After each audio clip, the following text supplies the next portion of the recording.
Mari kita belajar cara menghitung pajak penghasilan PPh pasal 21. Dasar hukum pajak penghasilan. Yang pertama adalah dasar hukum pajak penghasilan adalah Undang-Undang PPh nomor 36 tahun 2008. Yang kedua adalah Peraturan Direktorat Jenderal Pajak nomor per 16 /PJ /2016 tanggal 29 September 2016. Pemotong pajak PPh pasal 21 adalah sebagai berikut. Yang pertama, pemberi kerja. Yang kedua adalah bendahara atau pemegang kas pemerintah. Lalu yang ketiga adalah dana pensiun dan BPJS tenaga kerja dan lain-lain.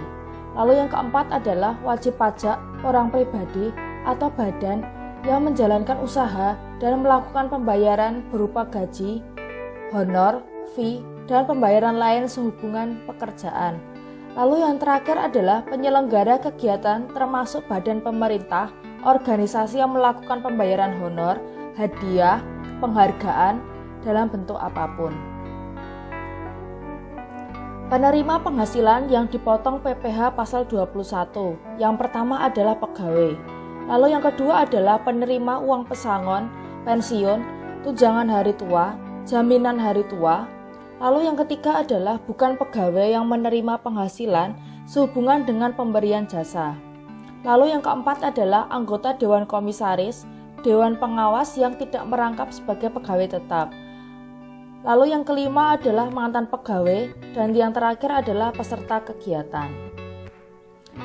Dasar pengenaan pajak PPh pasal 21. Yang pertama adalah penghasilan kena pajak yang berlaku bagi pegawai tetap, penerima pensiun berkala, pegawai tidak tetap yang dibayar bulanan lebih dari 4.500.000 per bulan. Lalu yang kedua adalah tantim. Tantim adalah bagian keuangan perusahaan yang dihadiahkan kepada karyawan. Lalu selanjutnya adalah gratifikasi, uang hadiah kepada pegawai di luar gaji yang telah ditentukan. Lalu jasa produksi dan bonus. Selanjutnya kita akan menghitung pajak penghasilan untuk orang pribadi.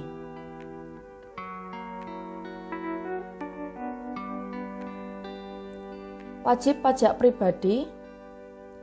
Kita akan selanjutnya melihat tentang tarif pajak pribadi. Di sini penghasilan kena pajaknya itu ada 4 lapisan. Lalu masing-masing lapisan mempunyai tarif pajak yang berbeda. Lapisan yang pertama adalah penghasilan sampai dengan 50 juta. Tarif pajaknya adalah 5%. Lalu yang kedua adalah penghasilan 50 juta rupiah sampai dengan 250 juta rupiah. Tarif pajaknya adalah 15%. Lalu yang ketiga adalah penghasilan 250 juta rupiah sampai dengan 500 juta rupiah. Tarif pajaknya adalah 25%. Lalu yang terakhir adalah di atas 500 juta rupiah, tarif pajaknya adalah 30%. Pajak penghasilan adalah salah satu jenis pajak yang tarifnya adalah progresif. Maka dari itu, tarif pajak ini semakin tinggi ketika penghasilannya semakin tinggi juga. Penghasilan kena pajak dan tidak kena pajak. Penghasilan kena pajak untuk wajib pajak dihitung berdasarkan penghasilan neto dikurangi penghasilan tidak kena pajak. Berikut besarnya penghasilan tidak kena pajak dengan daftar tanggungan sebagai berikut. Yang pertama adalah untuk diri wajib pajak orang pribadi yaitu sebesar 54 juta rupiah. Yang kedua adalah tambahan untuk wajib pajak kawin yaitu sebesar 4.500.000 rupiah. Yang ketiga adalah tambahan untuk anggota keluarga maksimal 3 orang, masing-masing 4.500.000 rupiah. Lalu yang terakhir adalah tambahan untuk penghasilan istri yang digabung dengan penghasilan suami, yaitu 54 juta rupiah.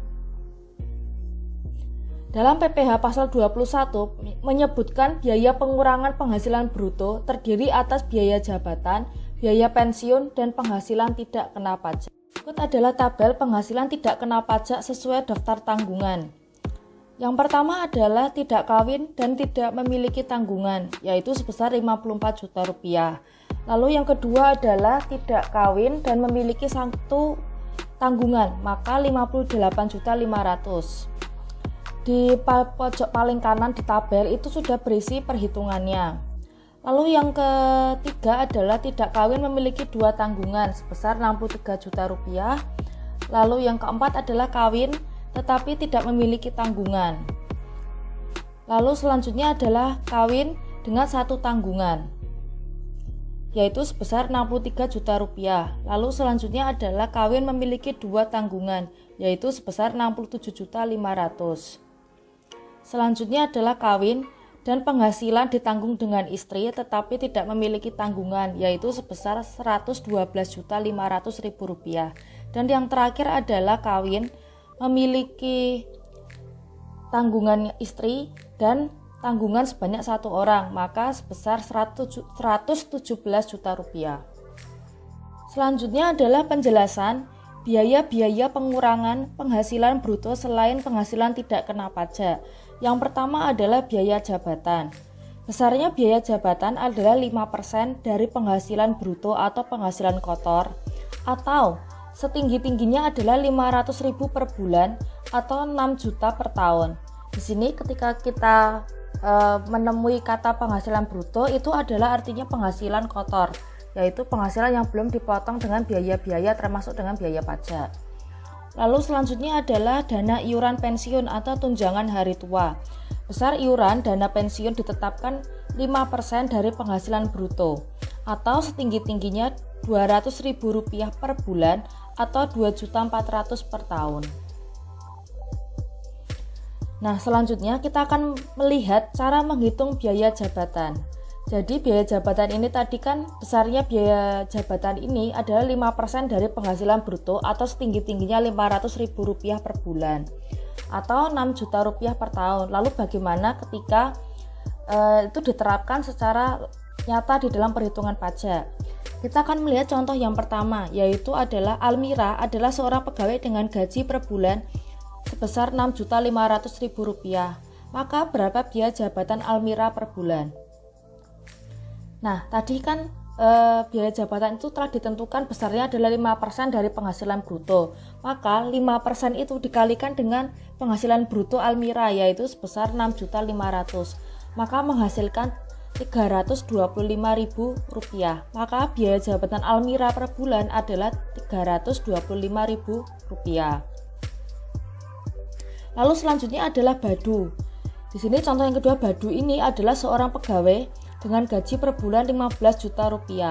Maka berapa biaya jabatan Badu per bulan?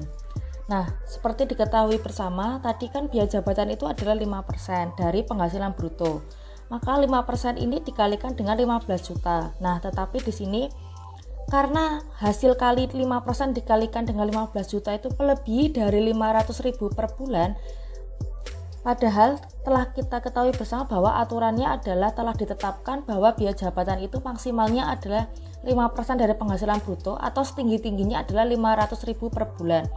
Maka walaupun hasil kalinya itu tidak 500.000 per bulan, tetapi biaya jabatan Badu itu yang diambil adalah yang 500.000 per bulan. Mengapa 500.000 per bulan bukan 750.000 per bulan, padahal hasil perhitungannya kan 750.000. Kalau kalian menghitung 5% dikalikan dengan 15 juta itu adalah Rp750.000. Karena biaya jabatan ditetapkan setinggi-tingginya 5% dari penghasilan bruto atau 500.000 per bulan atau Rp6 juta per tahun, maka biaya jabatan Badu adalah 500.000 per bulan. Selanjutnya kita akan mengetahui cara menghitung iuran pensiun. Nah, dana iuran pensiun atau tunjangan hari tua itu adalah besar iuran dana pensiun ini ditetapkannya 5% dari penghasilan bruto atau setinggi-tingginya Rp200.000 per bulan atau Rp2.400.000 per tahun. Nah, selanjutnya kita akan melihat dalam contoh. Contoh yang pertama adalah Almira adalah seorang pegawai dengan gaji per bulan Rp6.500.000. Maka berapa iuran pensiun Almira per bulan? Jadi caranya adalah 5% kita kalikan dengan penghasilan bruto Almira, yaitu sebesar Rp6.500.000. Maka akan menghasilkan Rp200.000. Mengapa Rp200.000? bukan Rp325.000. Kalau kalian menghitung 5% dikalikan dengan 6.500.000 itu kan seharusnya Rp325.000. Ini karena iuran pensiun ditetapkan setinggi-tingginya 5% dari penghasilan bruto atau Rp200.000 per bulan atau Rp2.400.000 per tahun. Maka iuran pensiun Almira per bulan adalah Rp200.000. Lalu kita akan ke contoh yang kedua, yaitu adalah Badu. Adalah seorang pegawai dengan gaji per bulan Rp15 juta. Maka berapa iuran pensiun Badu per bulan? Nah, 5% kita kalikan dengan Rp15 juta menghasilkan Rp200.000. Mengapa Rp200.000 bukan Rp750.000, sedangkan hasil perhitungannya adalah Rp750.000? Karena iuran pensiun ditetapkan setinggi-tingginya 5% dari penghasilan bruto atau Rp200.000 per bulan atau Rp2.400.000 per tahun. Maka iuran pensiun Badu per bulan adalah Rp200.000. Nah, mungkin kalian sudah cukup jelas dari penjelasan tersebut. Kita akan lebih memperjelas lagi dengan kita melihat langsung dari contoh soal. Nah, Sofia, seorang karyawati perusahaan biskuit di Indonesia. Sofia menerima pendapatan sebesar Rp5.500.000 per bulan. Dalam 1 tahun, ia membayar iuran pensiun sebesar Rp2.400.000 dan membayar biaya jabatan per tahun sebesar Rp3.300.000. Sofia belum memiliki suami atau anak. Tentukan perhitungan pajak terutang Sofia per bulan. Kita akan melanjutkan tentang pembahasan contoh soal yang pertama. Nah, tadi di penghasilan bruto yang diterima oleh Sofia per bulan itu adalah Rp5.500.000. Maka dari penghasilan bruto per bulan tersebut akan kita jadikan per tahun. Maka kita akan kalikan dengan 12 bulan. Menghasilkan angka Rp66 juta. Lalu selanjutnya adalah kita akan mengurangi dengan yang pertama, yaitu biaya pensiun per tahun, yaitu 5% dikalikan dengan gaji bruto dikalikan dengan 12 bulan. Itu adalah Rp2.400.000. Nah, di sini kenapa Rp2.400.000? Karena setinggi-tingginya dari biaya pensiun itu maksimal adalah Rp2.400.000 per tahun. Lalu yang kedua adalah yang akan dikurangkan selanjutnya adalah biaya jabatan, yaitu 5% dikalikan penghasilan bruto dikalikan 12, yaitu Rp3.300.000. Nah, untuk mencari penghasilan neto, maka Rp66 juta kita kurangi dengan biaya pensiun per tahun sebesar Rp2.400.000, kemudian kita kurangi kembali dengan biaya jabatan sebesar Rp3.300.000. Maka akan menghasilkan penghasilan neto yaitu Rp60.300.000. Dari penghasilan neto tersebut akan kita kurangi dengan PTKP untuk diri wajib pajak orang pribadi sebesar Rp54 juta. Maka akan menghasilkan penghasilan kena pajak sebesar Rp6.300.000, yaitu dari Rp60.300.000 dikurangi dengan Rp54 juta.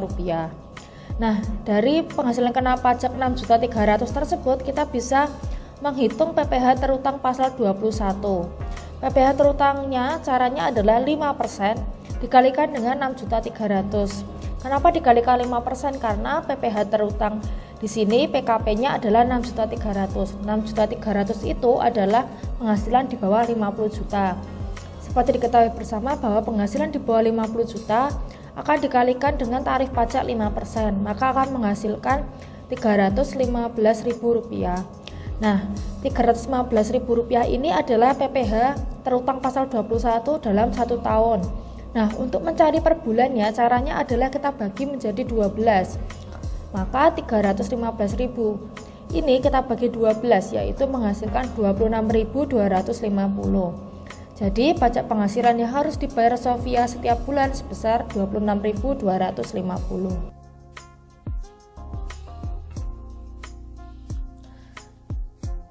Nah, sekarang kita akan masuk ke contoh soal yang kedua, yaitu soalnya adalah Pak Darbi, seorang karyawan perusahaan telekomunikasi di Indonesia. Pak Darbi menerima pendapatan sebesar Rp17 juta per bulan. Pak Darbi belum memiliki istri atau anak. Tentukan perhitungan pajak terutang Pak Darbi dalam setahun. Nah, tadi Pak Darbi kan memiliki penghasilan bruto 1 bulannya yaitu Rp17 juta. Sama dengan contoh soal yang pertama tadi, penghasilan bruto itu kita buat 1 tahun. 12 bulan kita kalikan dengan 17 juta rupiah, maka akan menghasilkan 204 juta rupiah. Nah, lalu kita akan mengurangi dengan biaya pensiun per tahun, yaitu 5% kali 17 juta rupiah dikalikan 12 bulan, yaitu mendapatkan hasil 2.400.000 karena maksimalnya biaya pensiun yaitu 2.400.000 per tahun.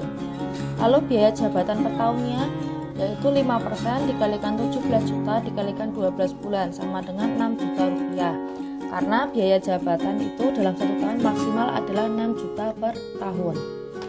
Untuk mencari penghasilan neto, caranya adalah penghasilan bruto kita kurangi dengan yang pertama adalah biaya pensiun, lalu yang kedua adalah biaya jabatan.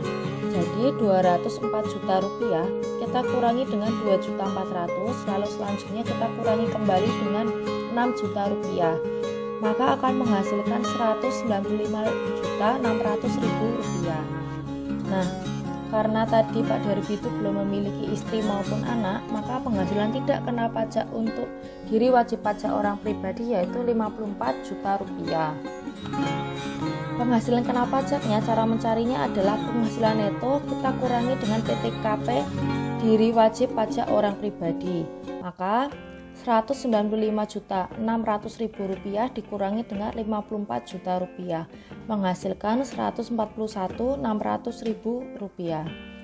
Nah, penghasilan kena pajak 141.600.000 rupiah tersebut kita bisa menghitung PPh terutang pasal 21-nya, yaitu yang pertama adalah kita membuat lapisan yang pertama, yaitu lapisan pertama tadi seperti diketahui yaitu penghasilan sampai dengan 50 juta. Maka dari 141.600.000 rupiah, 50 jutanya akan kita hitung dulu untuk tarif pajak 5%-nya.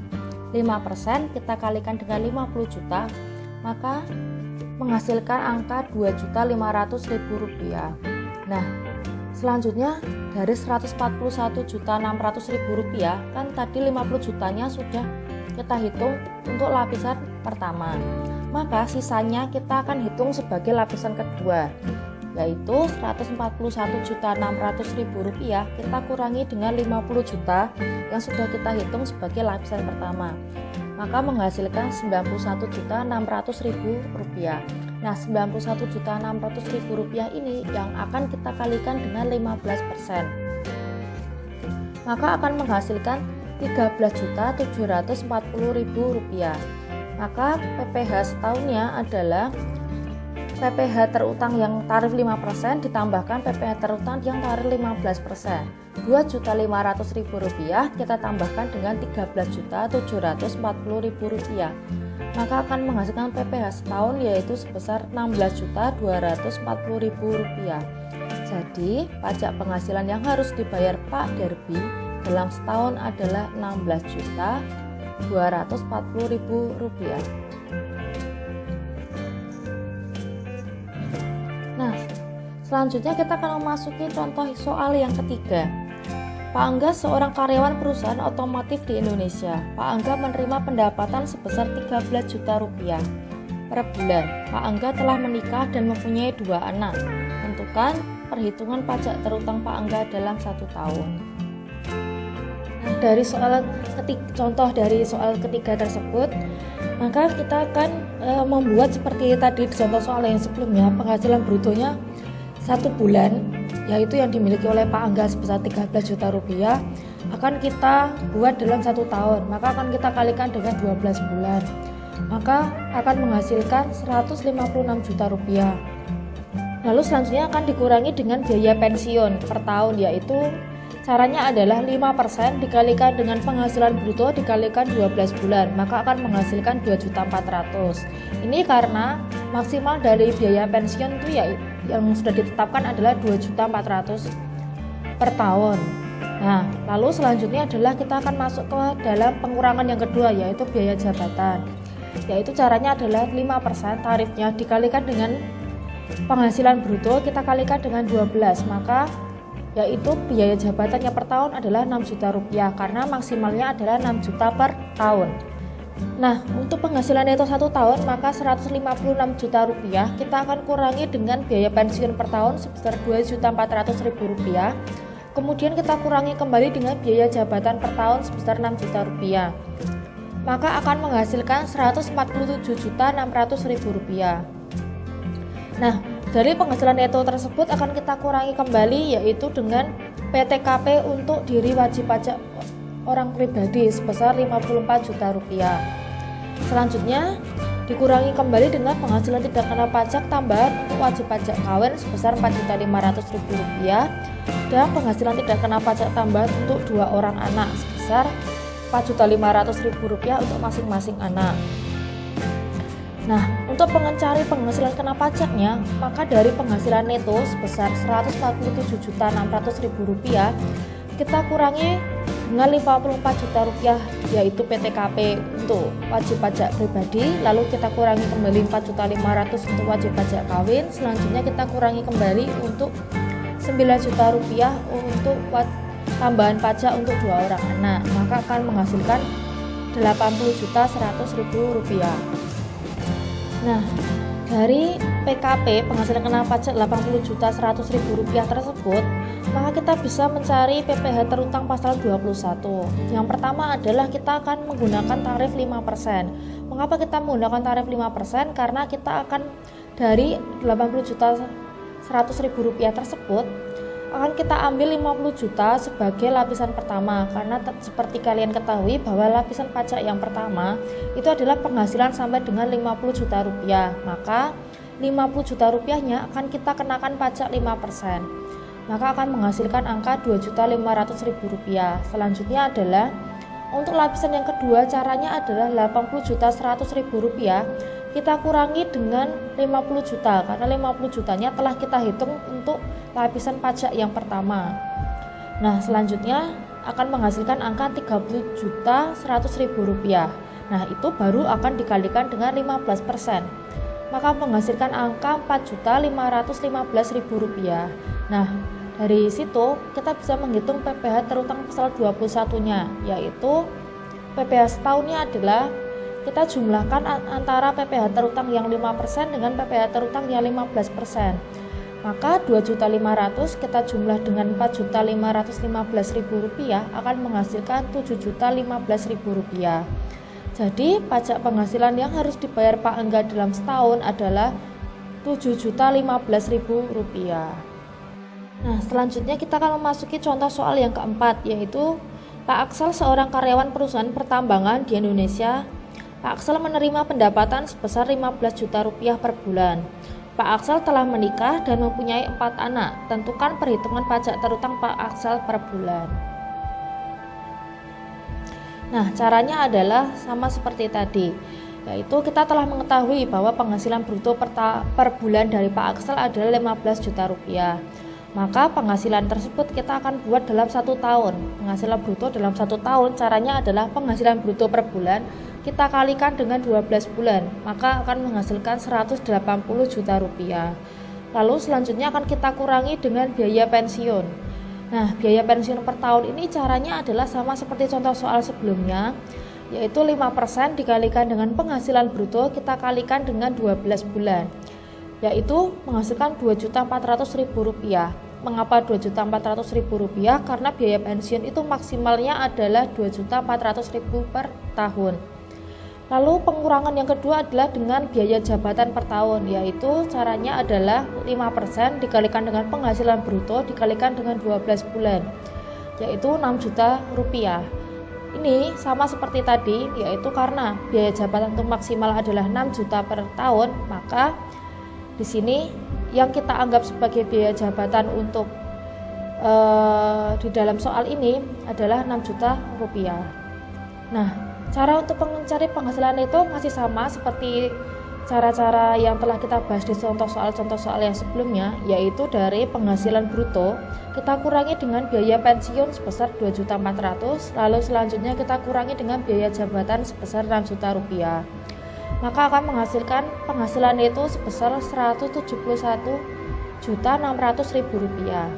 Nah, dari penghasilan neto tersebut akan kita kurangi dengan penghasilan tidak kena pajak. Yang pertama adalah penghasilan tidak kena pajak untuk diri wajib pajak orang pribadi sebesar 54 juta rupiah. Lalu selanjutnya kita kurangi kembali untuk PTKP wajib pajak kawin sebesar 4.500.000 rupiah. Dan selanjutnya akan kita kurangi kembali dengan PTKP untuk tambahan 3 anak. Nah, tadi di soal anaknya itu kan ada 4 ya. Nah, di sini kenapa hanya ditulis 3? Karena seperti sudah kita ketahui, telah ditetapkan bahwa untuk tambahan itu hanya maksimal 3 orang. Maka di sini anaknya yang dihitung hanya 3. Maka masing-masing 4.500.000 akan kita kalikan 3. Maka akan menghasilkan 13.500.000. Jadi kita bisa menghitung penghasilan kena pajaknya yaitu 171.600.000 kita kurangi dengan 54 juta, dikurangi kembali 4.500.000, lalu dikurangi kembali dengan 13.500.000, maka akan menghasilkan 99.600.000 rupiah. Nah, dari penghasilan kena pajak 99.600.000 rupiah tersebut, maka kita bisa mencari PPh terutang pasal 21, yaitu 5% kita kalikan dengan 50 juta. Nah, ini kenapa 50 juta? Karena penghasilan sampai dengan 50 juta itu dikenakan lapisan tarif pajak yang pertama yaitu 5%. Maka akan menghasilkan 2.500.000 rupiah. Lalu selanjutnya untuk lapisan yang kedua caranya adalah 99.600.000 rupiah kita kurangi dengan 50 juta. Maka akan menghasilkan 49.600.000 rupiah. Nah, dari 49.600.000 rupiah tersebut kita kalikan dengan 15%. Maka akan menghasilkan 7.440.000 rupiah.